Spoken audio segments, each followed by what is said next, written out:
favorite thing about Montana is the fact that whenever I get to visit for work, I actually get a lot of playtime too. So I like to fly fish and have really found the folks that do housing in this fair state to be really good fly fishers. So good on ya.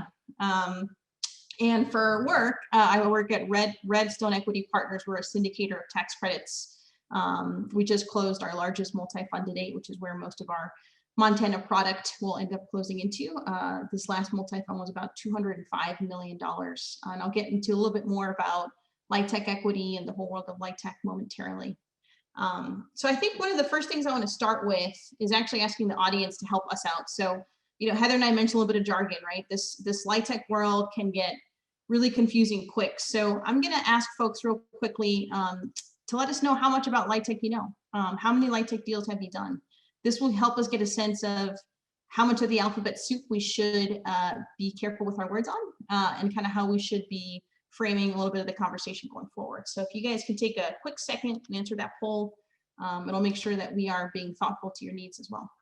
I'm going to give it maybe like 10 more seconds. I love people who are saying I know too much. That's my own fault for putting that in the poll option. Man, y'all are not really helping us out very much. It feels pretty varied here. I'm watching the graphs move, but we don't got a clear winner yet. I'll start us off, Kat, because this week is Blueline's 10-year anniversary as being. Oh my goodness! And I've been working in the tax credit industry for about 16 years, and we've just hit a couple of milestones. We've placed in service 1,800 affordable units. Wow!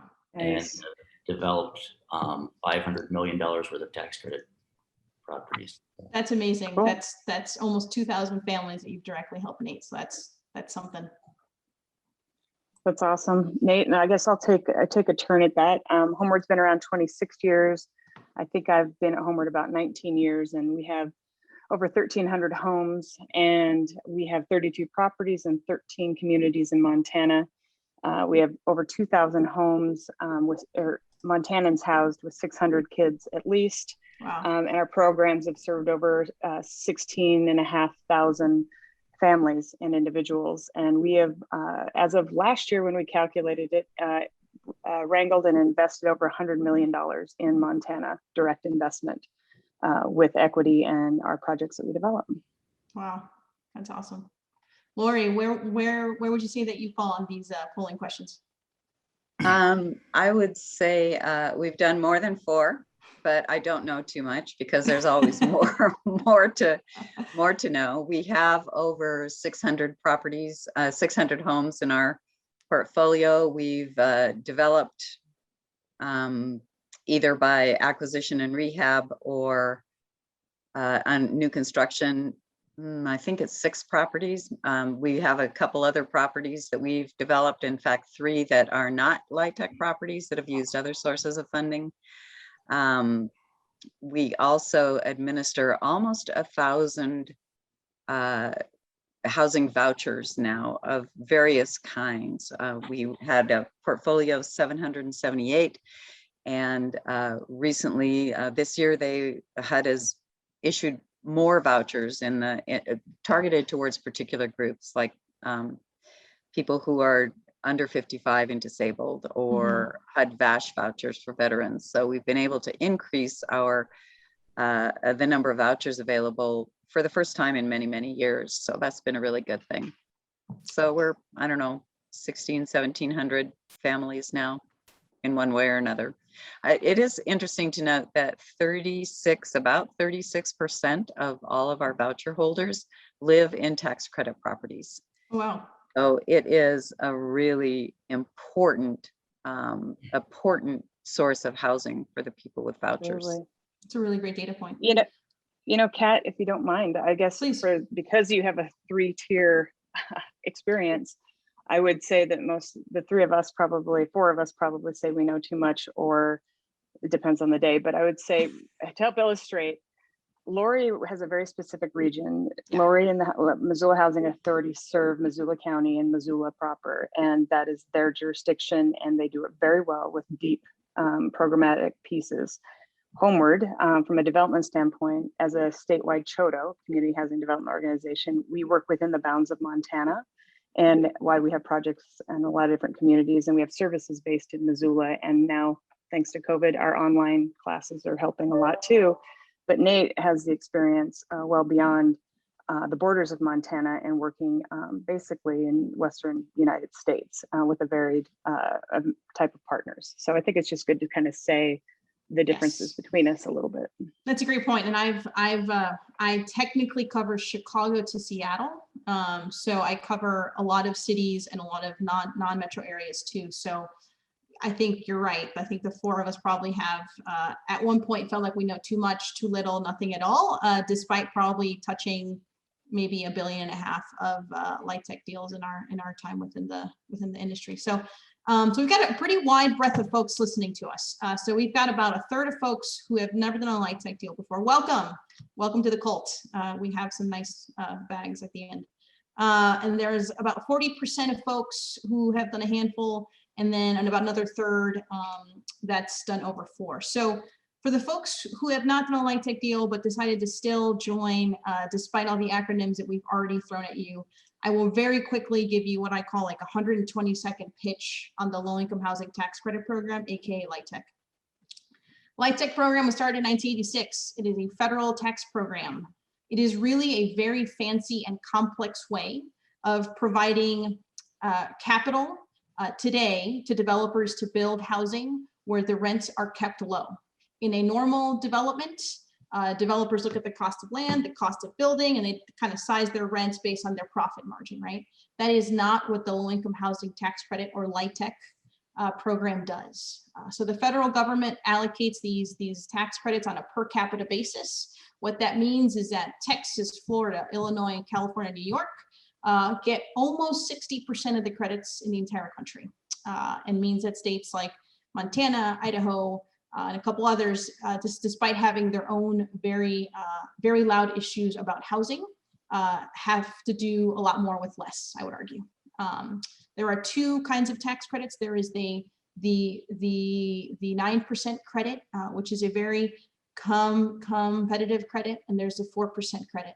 I could probably spend, if you let me, 20 hours talking about these 2 credits, but at its simplest form, the 9% credit allows a developer to have about 90% of their development costs, again, I'm being super generic here, covered by equity, which means that your mortgage is that much smaller, which means your rents can be that much lower, right? Generally speaking. Your 4% credit, generally speaking, will pay for about 40% of your development costs, meaning you still have to find that 60%, right? And in a state like Montana, what that means is you're probably putting a pretty large mortgage on that property, which means you probably can't drop the rents as much as you would like. And I say in a state like Montana because a lot of the metros don't have city or county dollars to give to housing products. In Missoula, it's a little bit different, right? In Kalispell might be different, but if you're working in a true rural market, or if you're in a city or in a county that doesn't have housing funds, all you can do is relate the LIHTC program through and a permanent mortgage. That's like an elevator pitch. And Heather, please jump in. Any broad brushstrokes for the third of folks here that have never done a LIHTC deal? That's fair. I was just going to toss out, because we're a state minimum, right? We're a small state, Correct. Not geographically. We get the lowest amount with a bunch of other states, and the other assistance we get federally would come through HUD, Housing and Urban Development, and there are 3 jurisdictions city-wise. It's Billings, Great Falls, and Missoula are project jurisdictions that get their own allocations, and state of Montana gets their own allocation of these funds. Home funds, not an acronym, just capital HOME, and CDBG, which is Community Development Block Grant. All those jurisdictions get those funds that can be paired with tax credits. And that's a lot of what we do, housing authorities do. It's just a little bit different federal resource. And I will say, unfortunately on Friday, and I've been told to behave myself, we're gonna work really hard because the governor vetoed a state housing credit, which would help double the production in Montana and double the investment in Montana. We need to work really hard to make that case 2 years from now at the legislature, because it would help us get more done. That's a great pitch, Heather. And there are a number of states that have a housing state credit. Colorado has a housing state credit that has done pretty powerful work. It allows folks to build more units and to build truly new units. So adding to the pot versus just buying a property that might already be housing people and fixing it up. So this was, again, super broad strokes, and I'm conscious of the fact of time and that there's not a happy hour that y'all can bother us, can ask more questions. But I wanted to throw a curveball at my panelists here. I'm sure Nate's gonna love this. I would love for you guys to tell me what you think this picture is. So it's a Rorschach test of sorts.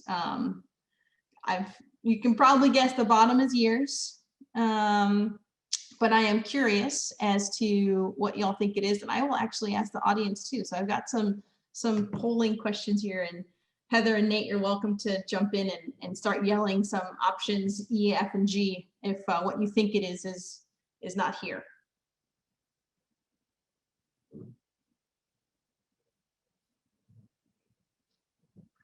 Lori, do you have any guesses as to what the heck this 1984 to 2021-ish graph is? Well, I've got a couple of choices there. I'm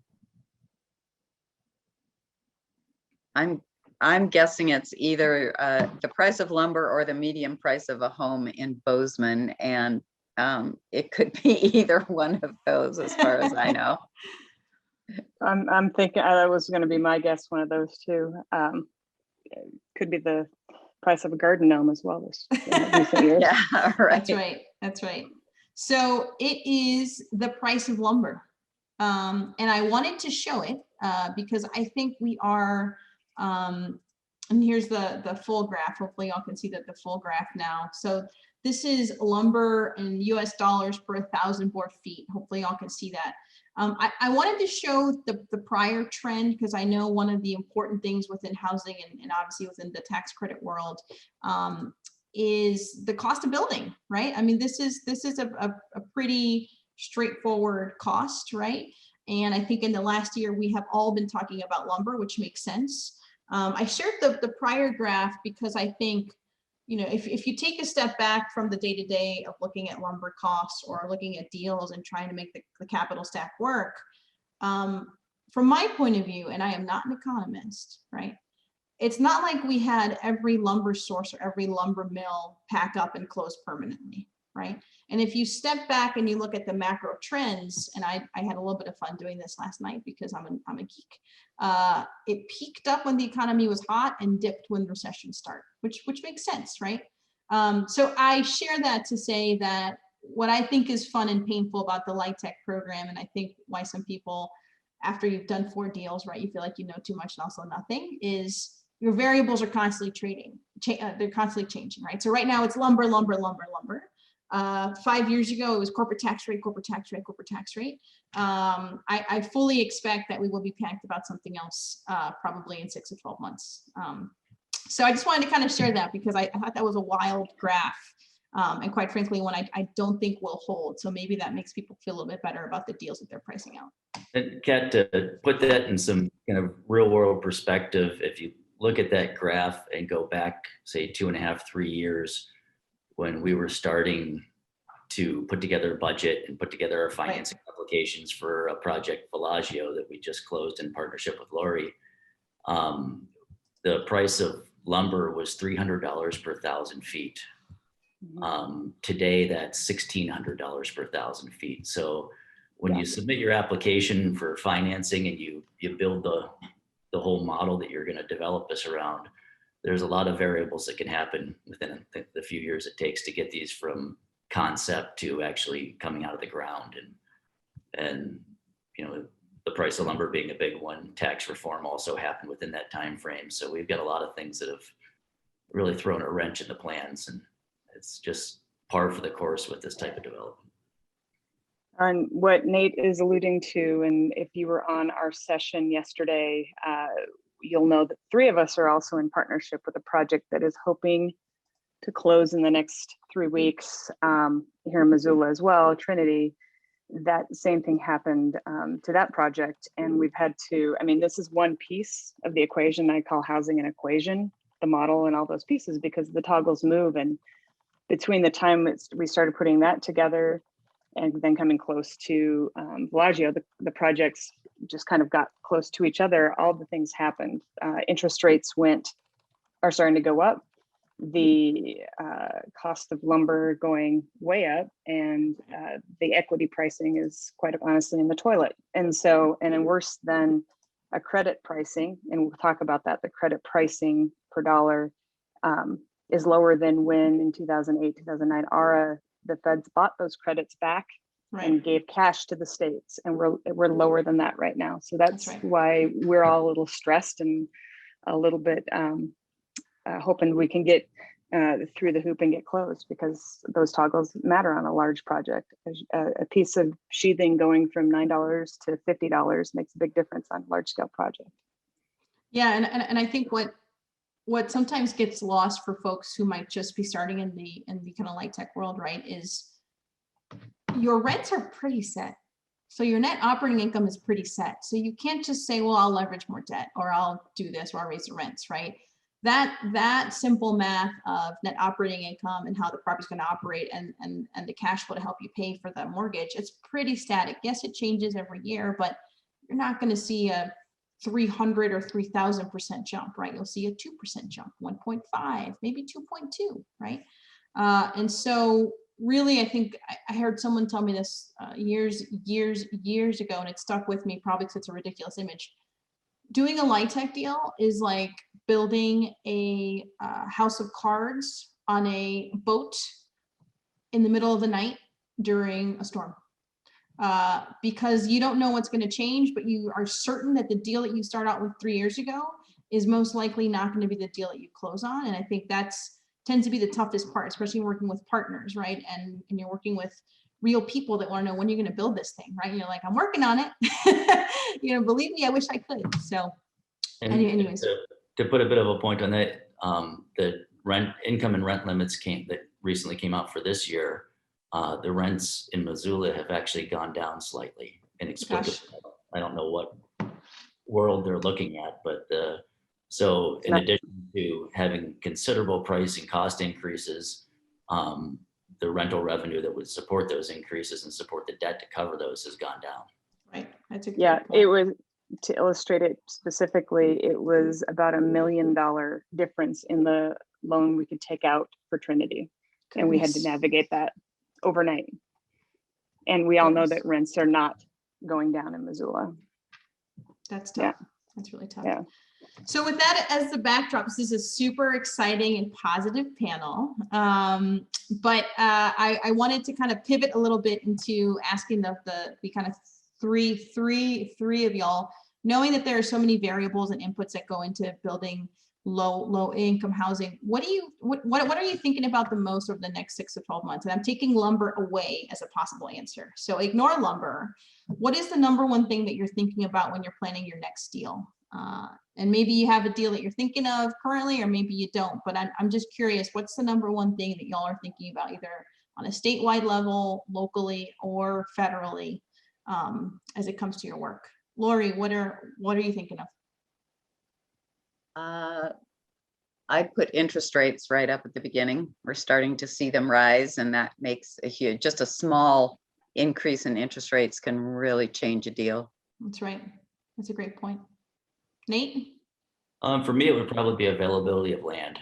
I think right now that's one of the biggest obstacles in developing affordable housing, and also developing affordable housing in a location that makes sense for the residents and has availability of services and job opportunities. It's become very, very difficult to find a good site to develop on that's not, very outlying and away from services. Would you add to that, like perhaps zoning too? I'm curious. I mean, I recognize it's not a huge issue in all of your metros, but is that something you would add in with land? Yeah, zoning and infrastructure to the site, those things all add to your feasibility. If you have a site that's considerably outside of city limits, away from services, there's no infrastructure to the site, it's obviously going to be much more costly to develop it and decrease the livability of the property when it's done. Yeah. And don't forget Yeah. QCTs. Yeah. It's a great point. Nate, you nailed it. And Kat, bringing up the zoning piece. I mean, before we went into the pandemic, we had done, the last time we were in person for the housing conference, we'd done a panel with city planners, city officials, and developers. And we had this kind of dog and pony show that we have to work on zoning, land use mapping, zoning, where we build matters because it's expensive, and also the livability, as you said. I mean, we've always at Homeword built sustainably, and all those LEED principles, et cetera. That's direct common sense connection for residents. So you don't have to drive to work, you can bus, all those things, but also the impact on our community of just dragging random infrastructure out to the county is we have to have a better, more cohesive growth plan because our communities are growing so fast. And so we took that dog and pony show from the housing conference to the League of Cities, and then we went to the planners conference as well. And because it all matters now. And so I think that's ultra critical, getting housing types, not just for LIHTC, but for other for-profit, nonprofit, doesn't matter, building more homes, because we have a home shortage and it's complicating the equation. And so I guess my answer when I was first thinking is, we'll do some things, we'll try to put as many more buffers in as we can as we develop, but also we've had some pretty intense conversations about need. The markets are ripped apart right now. Like, what is actually needed are very specific tax credit, long housing tax credit boxes, 60% area median income and below, and technically 60 to 40. We can sometimes get a little lower, but we are turning, as we're trying to lease our projects, we're turning so many people away that are just over income. But what's really needed is a large scale needed in the community.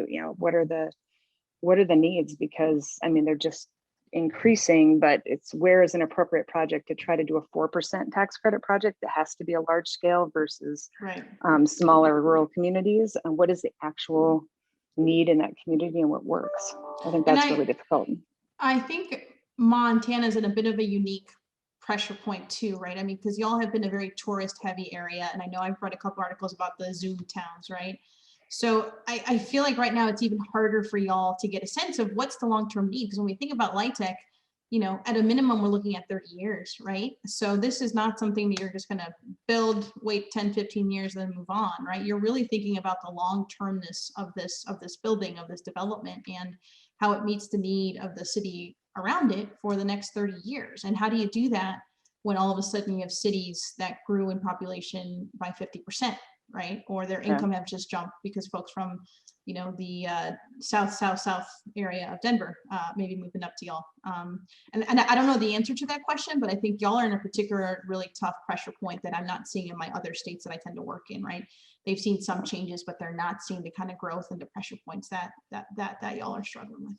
Well, and another interesting dynamic that we've been talking mostly about new construction, but preservation of existing affordable housing has become way more difficult. We recently bid on a property that was coming out of the compliance period, and bid a fair price that would be able to allow us to keep that enrolled in the affordable housing program. And the bid that was accepted was considerably higher than what we could make any sense of, which likely means they're going to try to pull that property out of the affordable housing program and make it market rate.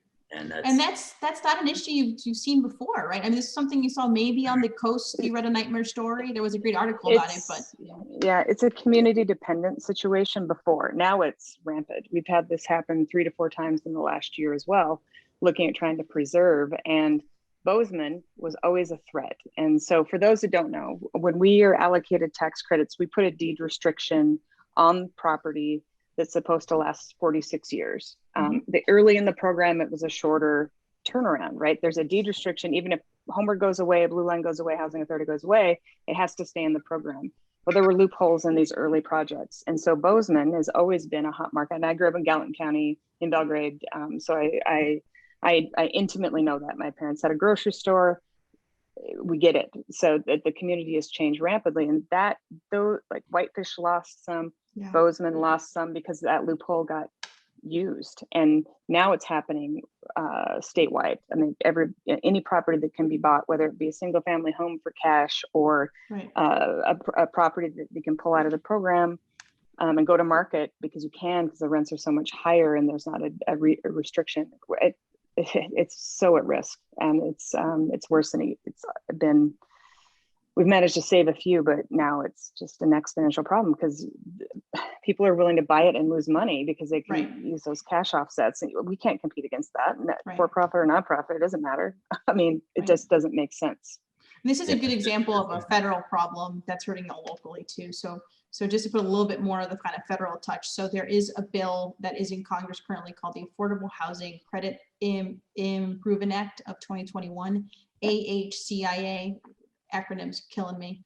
But one of the potential fixes that was in that bill that got taken out was to end one of the common problems in the law as it currently stands that allows owners to take LIHTC development out of the LIHTC program after the initial 15-year period. So again, this is super technical, but suffice to say that this is where we need folks at the state and local levels advocating at the federal levels in all states, right? So I see folks from Chicago, New York, LA talking about this all the time, but this is an issue everywhere. And I think it's important that your local leaders know about it too. And sorry, Nate, you were going to jump in. Oh, I was just going to say, it's just going to further exacerbate the problem we already have. Instead of building affordable housing to meet the existing need, we're going to be building affordable housing to replace what backfill. Yeah, we were already drinking out of a fire hose, right? That's now, right. Yeah. So again, we're just continuing with the sunshine, happy news for all those 30-some% of people that were new to LIHTC. If you just, it gets better. So don't hang up now. So I wanted to pick the three of your brains. So I know yesterday you spoke extensively about the Trinity Housing Development, which is a large scale bond deal that the three of y'all are tri-partners. I don't know what the right word is, but I would love to hear a little bit more about how that development compares to other work you've done. So Heather, one of the things in the back of my head is you and I are working on a 16-unit deal now. Trinity and that 16-unit deal are very different, but I'm curious what you've learned from the Trinity deal you would bring forward to these smaller scale deals in terms of lessons learned. Well, I'll say, and I apologize if this is repetitive of yesterday, but so the Trinity project is a Missoula-based project where Homeword and the Housing Authority are partners. We're going to own the project long-term. And as I said yesterday, we're going to be married for a really long time. So we're now Siamese twins owners.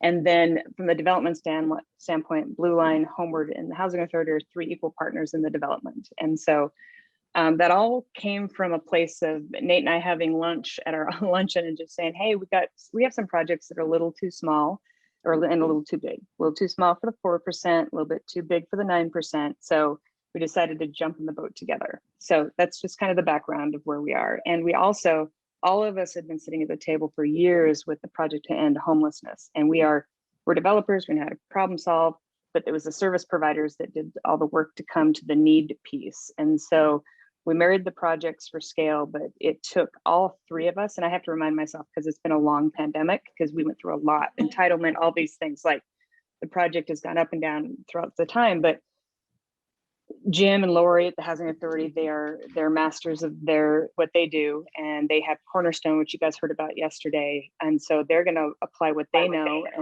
and vouchers to the project.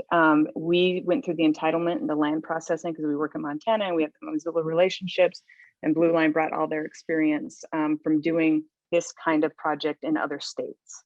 And so it's really taken all of our political and all of our emotional will to kind of bring the pieces together because it was so complex. But as I've sat in the last year and had meetings with this team every week for an entire year plus, what does it carry forward? And so there's 202 homes, 30 are permanent supportive housing. Those are services integrated into the housing for success, and a public navigation center to help with some of the pieces of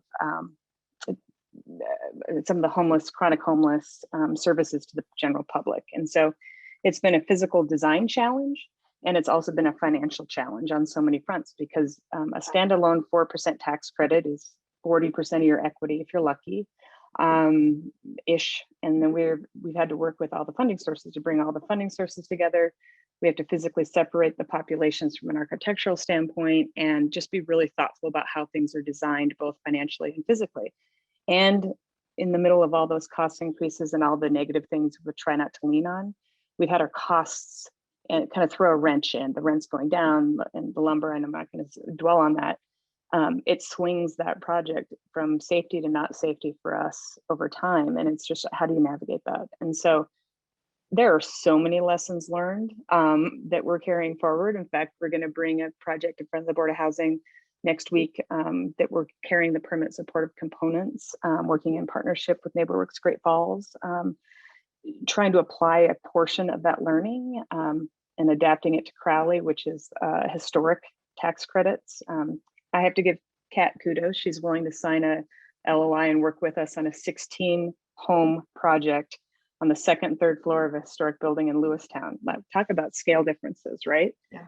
But it's all related, and like how we approach development. I was talking with my project manager today, and she goes, "I'm never going to buy the appliances." I'm like, we used to buy them and have the contractor install them and save 10%, but from a management standpoint and the risk and the time and the coordination, it just got exacerbated at the delivery time. So, I mean, that's kind of one lesson learned, and I'm sure there's a few others. Double our unit delivery, meaning when we qualify a tenant to move into a qualified unit, extend the time, because there's just been so many complications from COVID. And then the partnership piece, we've met once a week for over a year, and we've had to have hard conversations. And so saying things out loud, looking through each other's lenses and what are the risks, and understanding all three sides, I think has been an important lesson learned. And it's helped we've had unique partnerships and partners before, but I think this is probably the most complex, and will take away a lot of learnings to carry forward to get more homes built around Montana. I don't know if that answers your question, but a little bit. Yeah. No, that was super, super helpful. And I think I'm going to pick your other tri-partners brains too on this. So, So Lori, I know you have completed a number of different LIHTC and also non-LIHTC developments in your kind of geographical space. I'm curious what lesson you've learned that you might share to another group that's also geographically constrained, right? So like we mentioned at the top, Nate works across the West, Heather works across the state. You know, what do you feel was magical about Trinity that maybe another housing authority might be able to learn something from? Good question. Let me think for a minute. I think when you are geographically constrained, that you are very much tied to exactly what's going on in your community. You have to know what's going on. You have to know the people who you're working with, everyone from the city council to your county commissioners to all of the local subcontractors and contractors. Those become very, very important when you're working in a single area like we do. Our jurisdiction is the city limits of Missoula plus 10 miles. So we extend a little bit out into the county, but we don't cover the entire county. So those local connections get very, very important, but also really targeting your developments towards what the need in your community is. And of course, that's a very big part of every LIHTC project, is proving that you have the need in the community where you are building. The other things that are really constrain you when you have this small jurisdiction is availability of land.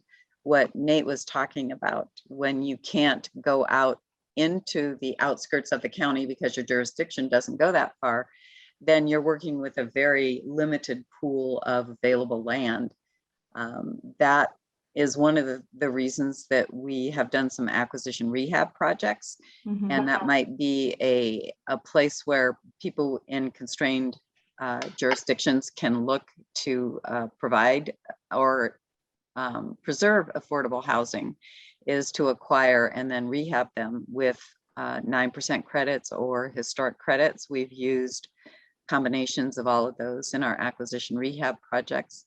And been able to preserve oh gosh, over 200 units that way. We also look to other funding sources. When we're looking at doing smaller projects, they're just not as geared towards a LIHTC project. The LIHTC project comes with lots and lots and lots of complications. Even the very small projects have, you know, lots of attorneys involved, lots of accountants involved, capital stacks that you have to look at, various funding sources. I think it's really important for people in smaller communities and in constrained jurisdictions to look at some of the other funding sources that are available as well. And Heather mentioned some of those with the home and CDBG program. Typically, you can't get enough money from those to actually build something, right. But so they're considered gap funding. But the Housing Trust Fund is administered through the state, and that actually has that can bring significant cash into some of these smaller projects and significant grants. And in fact, that's the funding source that we primarily used at Cornerstone, for example. It has all of these programs come with various restrictions that you have to follow. Like HTF, it's 30% of AMI, and they have to be homeless or targeted towards homeless. Right. So LIHTC gives you a lot more ability to house different populations. Some of those other funding sources are more targeted, but they're great sources of gap funding. And if you're in a smaller jurisdiction and you have those good relationships with the people who administer the home and CDBG grants, for example, another funding source that we have here in Missoula is the TIF, is tax increment financing. Yep. And that relationship with the city is important there as well, because that's another gap funding source. So we've used that in a couple of projects now. So your funding sources are perhaps more limited in a targeted, when you have a smaller jurisdiction. It's very hard, for example, to go out and get a grant from a foundation, right? Especially for a housing authority. Housing authorities often are not eligible to go out and get grants from a private foundation. They target them toward 501c3s or other kinds of nonprofit organizations. So I think, Lori, you bring up such a great point, which I think we've heard so much about, like housing surveys, right, or housing studies, right? You pay someone to go out to tell you what your city needs, right? I think equally valuable is doing a survey of what your financing options are, right? So whether that's HUD, CDBG, home, you know, if there's a college in your area, I mean, really look under every rock. And I think especially when you are in a non-metro area or in a more heavily rural state, I think that might arguably be more important than your housing need, because your housing need, we have a housing need, right? Yes, it's going to tell you the details of that. You should follow it. But until you know what the cornucopia of your financing options are, gosh, you could spend a lot of time going down a LIHTC deal only to figure out it's not going to pencil.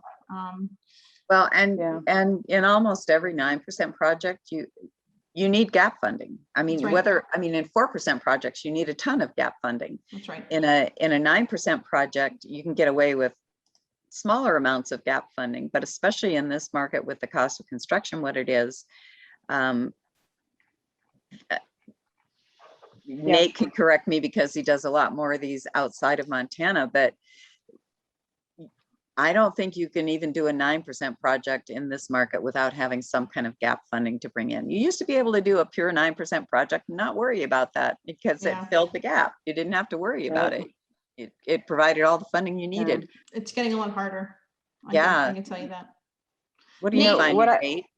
I was just curious to see if Nate's experience is that you can still do a pure 9% project without bringing in other funds. I think the biggest obstacle to doing a pure 9% project right now is the cost of land.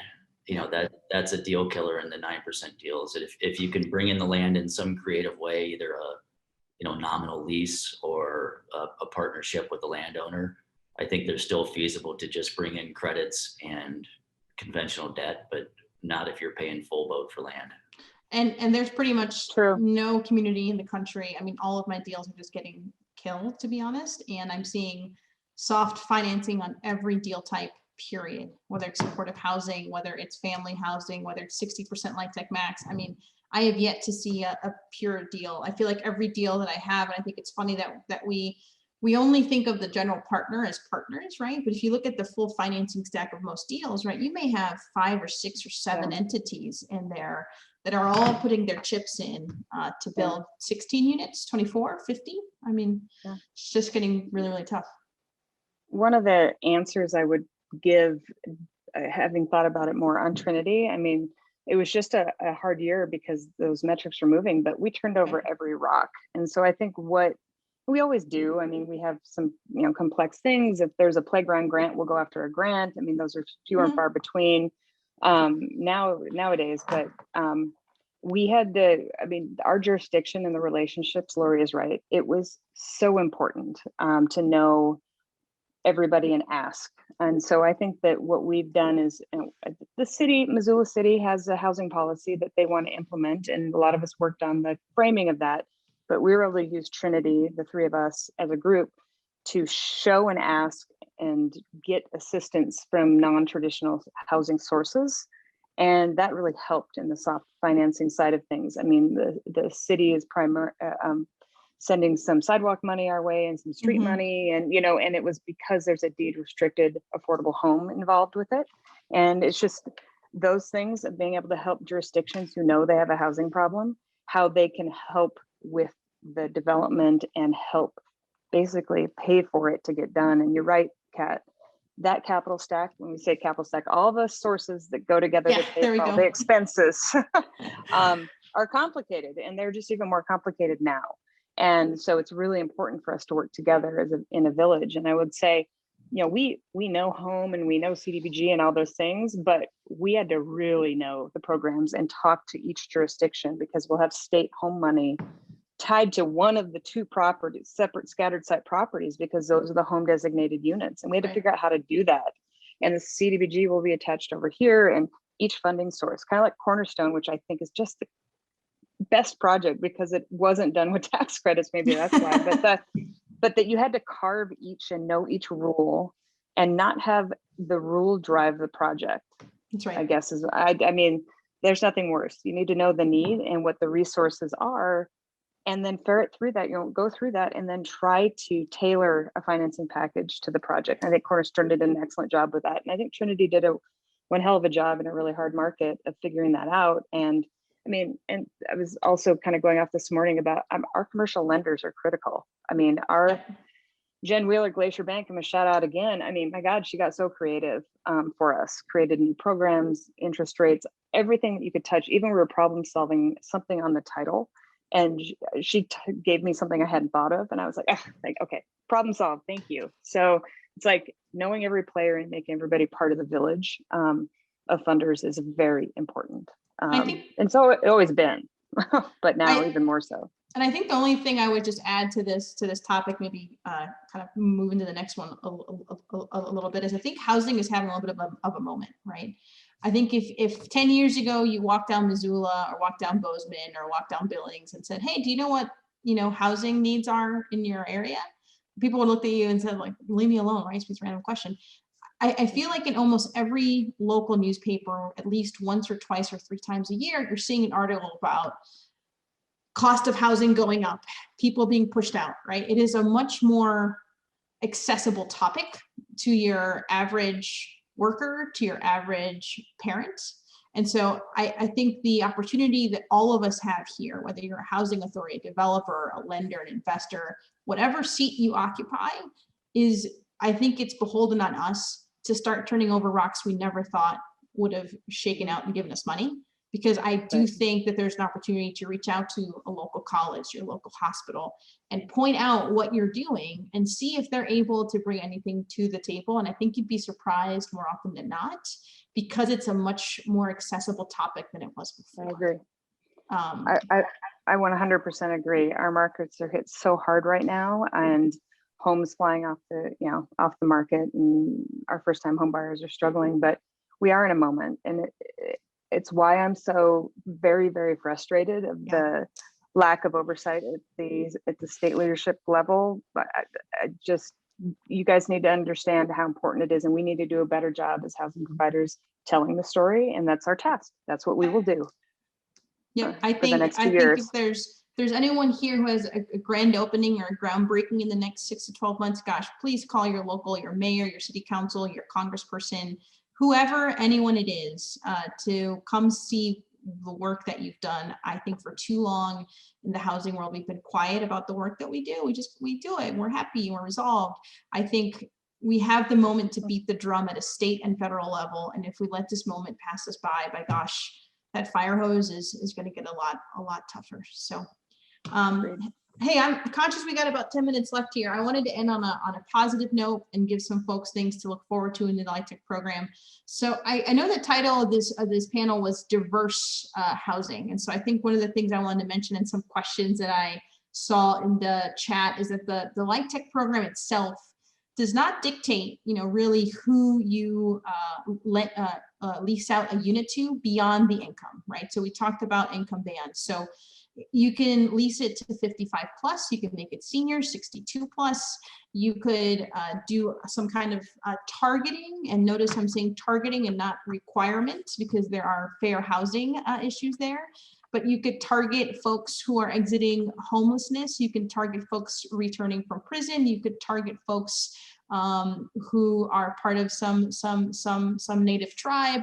So really, whatever your housing need is, you can do a pretty thoughtful job of not just targeting those folks, but also building something that speaks to them.